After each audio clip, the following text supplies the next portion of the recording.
Kuha lang po ako nitong maliliit na okra. Sayang nangagulang na. Kaya ito na lang ang ating pakinabangan yung maliliit. Ito pa. Para hindi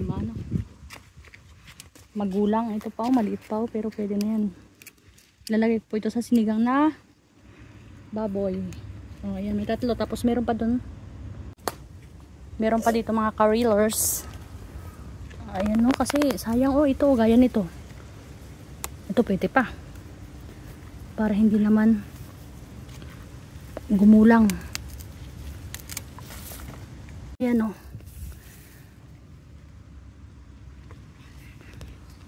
Mahal, kumanta ka nga. Ano nga yung paborito mong kanta? Okane, Kaseigo, Orera. Ha? Uy, marunong na siyang mag-Japanese. Ano ibig sabihin ng wakarimasen? I do not consent to search. Tulungan mo ako manguha ng mga I do not understand. Mga yan. Ano nga yung pichay? Ay, pichay. Yeah. Kangkong. Kaya po ay naglibing ako ng kaning baboy. Tapos ito meron dito ang palaya. Ko doon sa loob. Ito na lang kukunin ko yung kwan.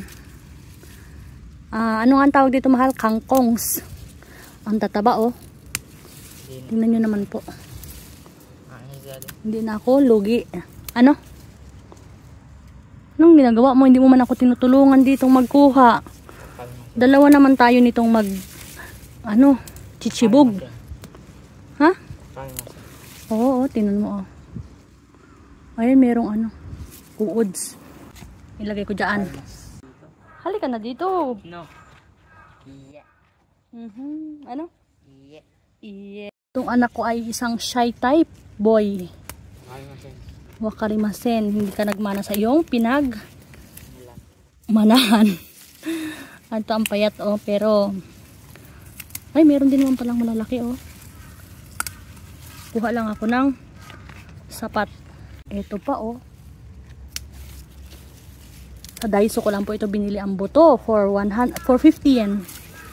20 pesos lang po ang buto nito. Pero marami akong kuha. Hindi naman. Ikaw talaga naglalay ka. Ito pa pag binili natin to sa supermarket, magkano din to? Ito pa mga payaters. Kasing payat na nagtanim. Okay. Tama na ito. Di ba? Ang dami. Po. Yan po nakuha ko. Ano? Para kang isang stranger.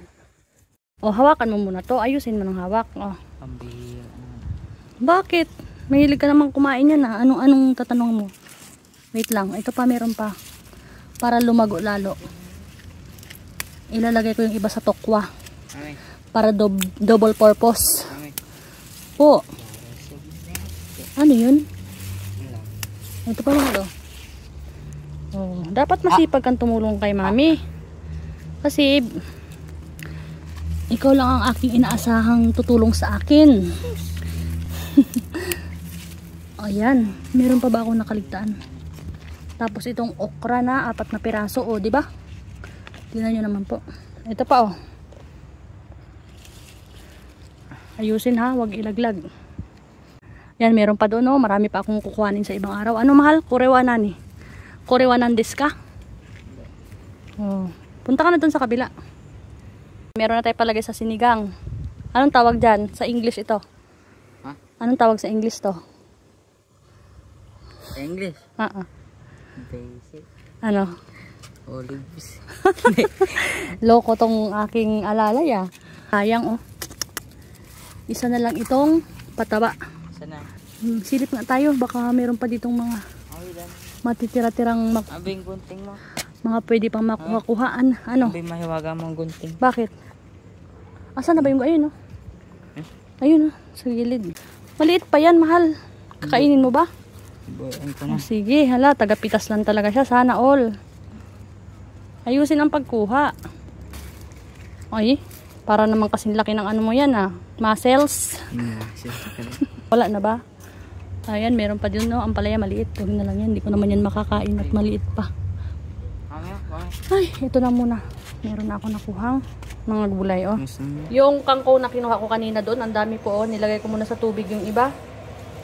Para naman hindi mag-dry.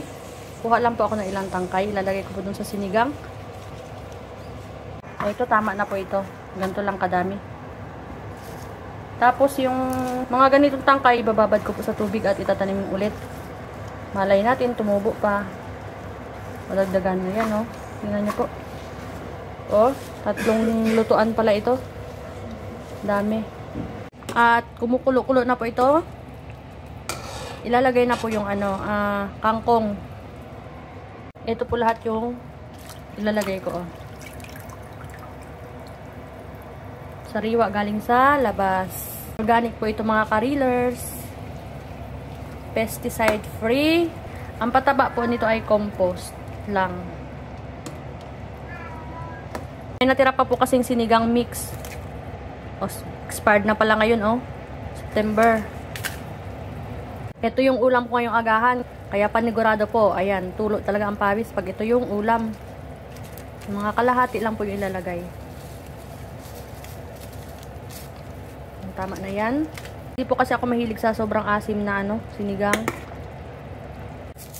Tapos lalagyan ng betchin. Ayan, made in the Philippines. Konti lang. Para naman magkaroon ng umami. Okay na ito mga ka-reels. Luto na po ito. Kain po tayo. Tingnan nyo naman ang pagkaluto. Hindi man mukhang presentable pero yummy naman po. At ayan na po ang almusal ko mga ka-reels. So kain po tayo. Ito na yung niluto ko kanina. Thank you for watching.